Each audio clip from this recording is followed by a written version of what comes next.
भारत के महान वीर योद्धा आला उदल की कहानी के एपिसोड 18 में आप सभी विद्वानों का, श्रोताओं का और भक्तों का हार्दिक स्वागत और अभिनंदन करता हूं।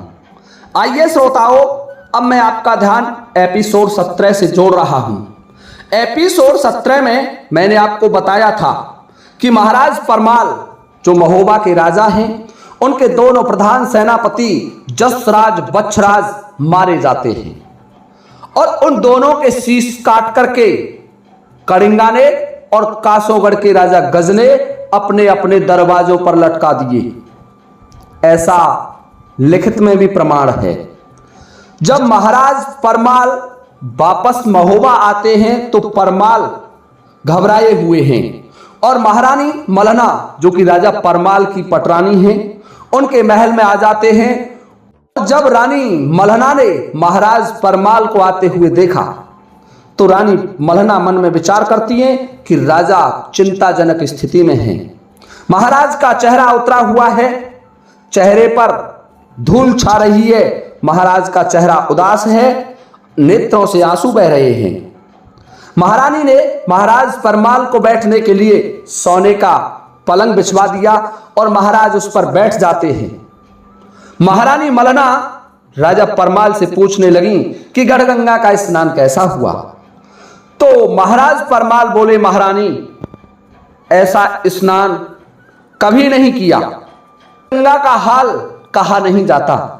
गढ़गंगा पर महासंग्राम हुआ और महासंग्राम में हमारा वीर योद्धा बच्छराज बंदी बना लिया गया और दुष्ट कासोगढ़ के गज राजा ने उसका सर धड़ से अलग करवा दिया। देखिए श्रोताओं, जब इसकी सूचना ताला सैयद को मिलती है तो ताला सैयद भी महोबा में आ जाते हैं बनारस को छोड़ करके।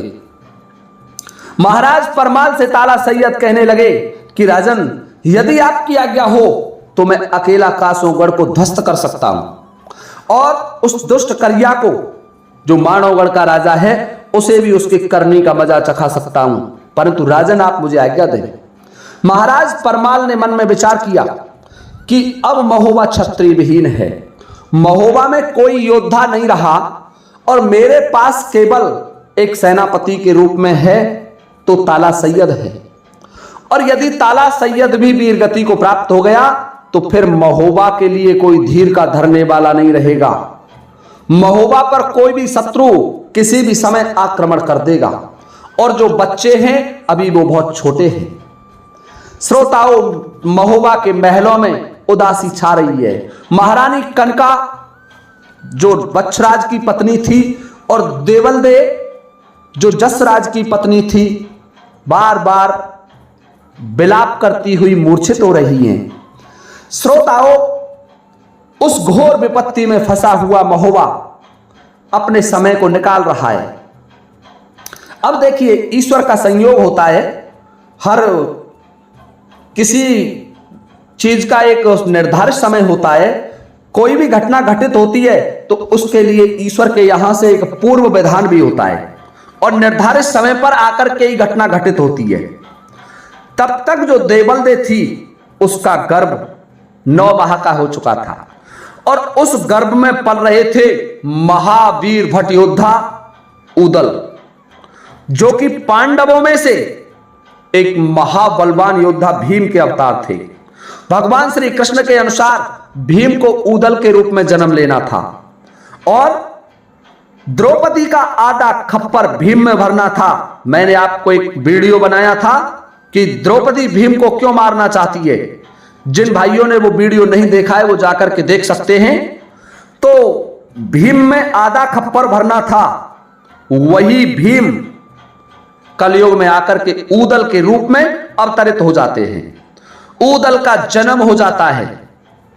घड़ी, मुहूर्त, नक्षत्र सभी अनुकूल थे। सिंह लग्न में जन्म हुआ उस बालक का विशेष नक्षत्र था और उस नक्षत्र के जन्मे हुए बालक महावीर योद्धा होते हैं। पूरब से लेकर के पश्चिम तक तलवार बजाने वाला एक वीर योद्धा महोबा में जन्म ले चुका था। जब महोबा में उदल का जन्म हुआ तो कहा जाता है जैसे ही जन्म भयो ऊदल को, धरती ढसी 2.5 हाथ। एक अतिशयोक्ति है ये कि जब ऊदल का जन्म हुआ तो पृथ्वी भी कंपायमान हो गई, 2.5 हाथ तक धस जाती है, जबकि पृथ्वी का धसना संभव नहीं है। लेकिन ऊदल के जन्म से एक अलग तरीके का माहौल पैदा हो गया उस दुर्ग में। चारों तरफ खुशियां छा गईं और जो किले पर रखी हुई बम थी वो बम अपने आप बच गई। सिंहासन पर बैठे हुए महाराज परमाल के चेहरे पर मुस्कान आ गई ऊदल का जन्म होते ही। जसराज महाराज परमाल मन में विचार करने लगे कि आज महलों में क्या कोई अच्छा काम हुआ है जो आज मेरा मन प्रसन्नचित है। जब से मेरे महाभट वीर योद्धा मारे गए हैं तब से मैं किसी दिन हंस नहीं पाया। मैं दिन प्रतिदिन जलता रहा, लेकिन आज क्या हुआ कि अचानक मुझे हंसी आ रही है। देखिए श्रोताओं, जब दासी ने सूचना दी कि महाराज आपके महल में महारानी देवलदे के यहां एक वीर पुत्र का जन्म हुआ है, तो देखिए श्रोताओं, महाराज परमाल बड़े प्रसन्न होते हैं। यहां एक किंवदंती भी चलती है, लेकिन वो किंवदंती सही नहीं है कि माहिल को जब ये पता लगता है, एक किंवदंती है वो मैं सुना रहा हूं कि माहिल को जब ये पता लगता है कि देवला के गर्भ से एक वीर बलवान पुत्र का जन्म हुआ है, तो वो महोबा में आते हैं और महोबा में देवला को बहका करके उस बच्चे को फेंकवा देते हैं। जबकि ऐसा नहीं है, कोई भी अपने राजकुमार को नहीं फेंक सकता। देवलदे वही माता थी जिसने कड़िया के सामने प्रतिज्ञा की थी कि मेरे गर्भ से वो वीर बालक पैदा होगा। तैने आदि रात्रि के मध्य महोबा की लूट करवाई है, तैने मध्य रात्रि को महोबा लूटा है और मेरा ये वीर पुत्र दिन दहाड़े तेरे महोबे की लूट करेगा। तो उस वीर पुत्र को फेंकना संभव नहीं था। ऊदल का जन्म हुआ, चारों तरफ खुशियां छा गईं, संपूर्ण दुर्ग खुशियों से गूंज उठा। महाराज परमाल बड़े प्रसन्न होते हैं और अपने ब्राह्मण चिंतामणि को बुलवाते हैं। चिंतामणि ब्राह्मण को बुलवाया और चिंतामणि ब्राह्मण से कहने लगे कि इस बालक का नाम देखिए, इस बालक के जन्म के नक्षत्र, मुहूर्त और घड़ी देखिए।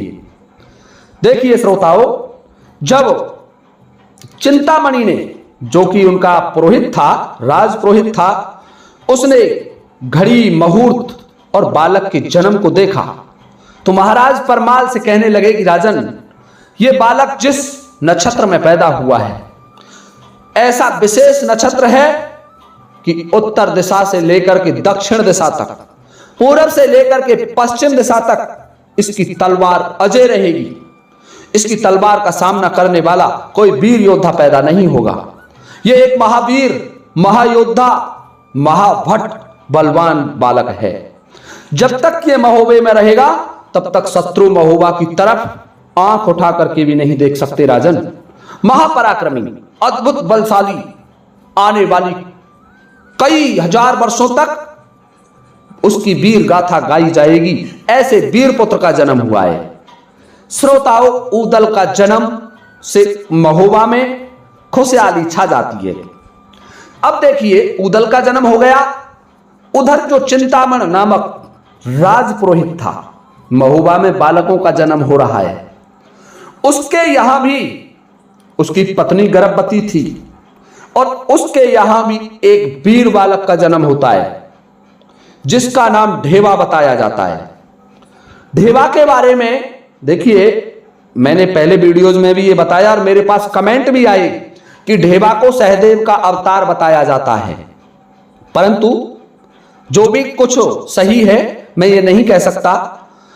परंतु ढेवा पत्रा देखने में बड़े महारत हासिल कर चुके थे। ढेवा का जन्म चिंतामणि राजपुरोहित के घर हुआ और महोबा में फिर दूसरा उत्सव मनाया गया, क्योंकि एक और वीर बालक का जन्म हो चुका था। यदि ढेवा की बात करें तो ढेवा भी ऊदल के समान वीर था। लड़ने में, तलवारबाजी में उसका कोई सानी नहीं था, कोई मुकाबला नहीं कर सकता था। ऐसा वीर योद्धा था ढेवा। इस तरीके से दो और बालकों का जन्म महोबे में हुआ। देखिए श्रोताओं, इस तरीके से महोबा में दो महान वीर बालकों का जन्म हो जाता है, ढेवा का और ऊदल का। श्रोताओं, यहां से आगे का वर्णन मैं आपको अगले वीडियो में लेकर के उपस्थित हो जाऊंगा, क्योंकि आज मेरे पास समय का अभाव है और इसलिए मैं आपको बहुत छोटा वीडियो प्रस्तुत कर रहा हूं। और अब आप सभी से लेता हूं अनुमति इस वीडियो को विराम देने की। इसी के साथ जय हिंद, जय भारत।